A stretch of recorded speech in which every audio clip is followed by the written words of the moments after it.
66 days until elk hunt. Just finished a leg lift on a little walk. Under normal circumstances, I would be going on a hike, doing some sort of rucking type thing, especially in the evening with a bit of time. But a couple weeks ago, I strained something in my foot, and the old me would have just said screw it and kept going and then pushed myself into oblivion. But current state, Tucker recognized a couple weeks in, like, hey, I'm not getting any better. I got to slow this down. So I'm just walking a little bit light, get my steps in, doing what I can. As someone who's been injured a lot over the last few years, I've kind of gone through this pattern where I've gotten hurt and then I just keep pushing forever until I'm like at the brink, and then I have to get multiple surgeries or something, and that's like a super long road back. So the lesson learned being, if you're getting injured and you're not healing, sometimes you just got to take a little bit of time and maximize what you can do. So, I'm a little bit annoyed because I'm like, I got 66 days to prep, and I'm kind of up against it anyways. And I wish I was training a bunch, but there's still a ton I can do. Like I'm lifting heavy, I'm hitting my legs. And then there's a ton I can do as far as like online scouting, prepping, getting my gun locked in, probably go shoot a bunch this weekend until like I'm back to being able to go like push it outdoors and do a bunch of walking. So yeah, it's a bummer, but the alternative is like, I push it, I stay hurt, and then, these things can drag for like months. So I know somebody else is out there dealing with a nagging injury, and you're wondering whether you should take a chill pill or keep pushing. As someone who's made it to the other side and done it both ways, sometimes you just got to give your body what it needs. So this is me saying, give your body what it needs, and you'll come out on the other end and maximize what you can do today. So this is me here maximizing walking for 10 minutes, and so let's go. It's hunting season, which means I get to buy lots of new stuff. So I'm definitely gonna do a session where I just go through all my gear, but I've been excited about these things coming in.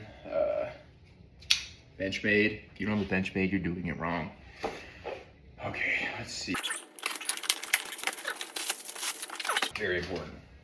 Okay, two things. Shout out Buffalo Boar. One, I got these 30-06, the 168 grain Barnes TTSX. I have shot these in my Tika T3X super light. I put them on the chronograph. I was getting a little over 2,950 feet a second, and these are listed at 2,900 out of the box, so they're running a little bit hotter than as advertised. So I went ahead and bought another box just because I'm doing a little bit of load testing this weekend.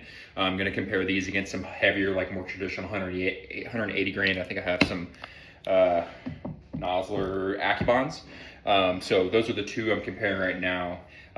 So far with the few I've shot of these, my rifles grouped really well, so I'm hoping that these work out, because I really like how flat they are, especially coming out of the 30-06, shooting that fast. And then this one I'm very excited about. This is you can see that this is Buffalo Boar 10mm Outdoorsman. These are 220 grain hard cast flat nose. So I've shot a few different loads in my 10. I have a Glock G20, and I've shot recently was testing the Grizzly 220s, and they just cycled really poorly.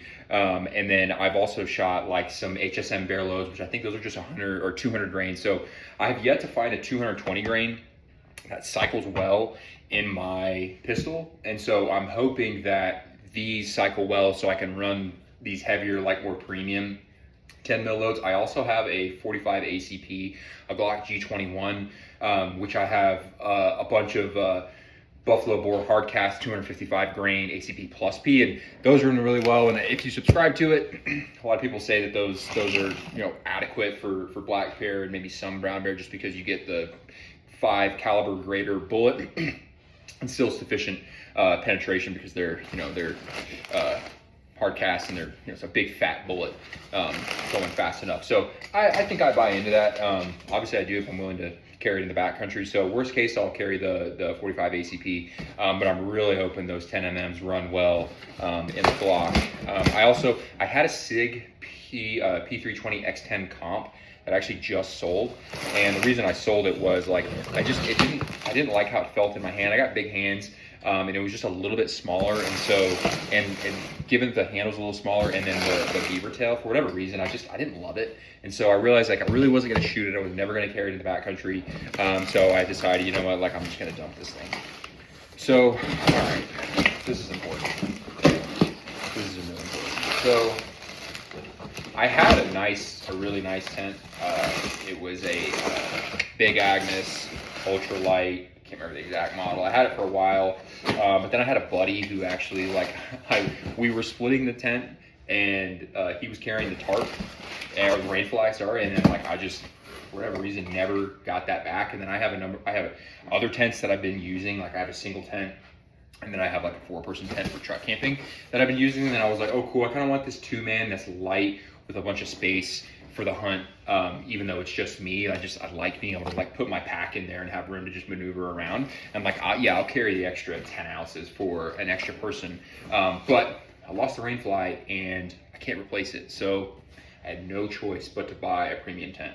So sometimes the world just makes up its mind. So what I got is, this is the Kuiu Mountain Star, and then I got the 3-person. So I think this is I think it's right around 5 pounds. And I was debating this amongst some others. And the reason I went with the 3-person is I'm a big person. I'm like a little over 6'4", and the 2-person, the way it's rated, I think I would have to sleep a little bit diagonal because of how it's not extremely long. And so that was kind of one thing about the 2-person I didn't love. And the other thing was, in case someone does come with me, or if I ever go backpacking or hunting with someone, I like to have the option to be able to camp and be able to just, pack out one tent. We can use this one. So this one's just a little bit more versatility. And it's one of those things where I'm like, yeah, I'm willing to have something that just weighs a little bit more for something that fits what I'm trying to do. I'm solo camping by myself. Yeah, I'll take the space. I love to be a minimalist, but at the same time, anywhere small I can get comfort, I will take that. And I have noticed that being in a bigger tent, for the most part, it's something that I will take. If I'm multiple days in the wilderness, I'll be happy to have that. I do have a 1-person tent that's an ultralight. And also I was thinking about just buying one of those, the rainflies. You can just put the trekking poles, and that's a super light option. So it's if I really want to go minimalist, I'll just get something specific to do that. But in the meantime, I'm going to be getting this guy, setting this bad boy up, and rocking this for 7 days in Utah. Another reason I picked it is there's some really good options out there in some different brands where you can they're very composable, which I think is really cool. But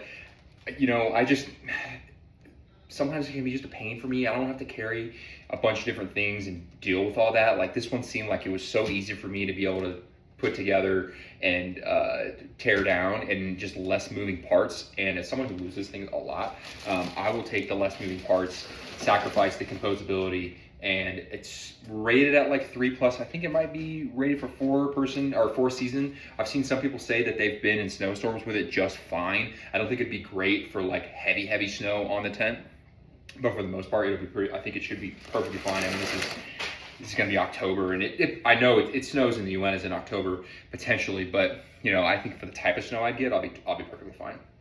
So over the next few days, I'm going to be putting this together, just kind of seeing what it looks like. I'm going to take it out as soon as I can, just to break it in.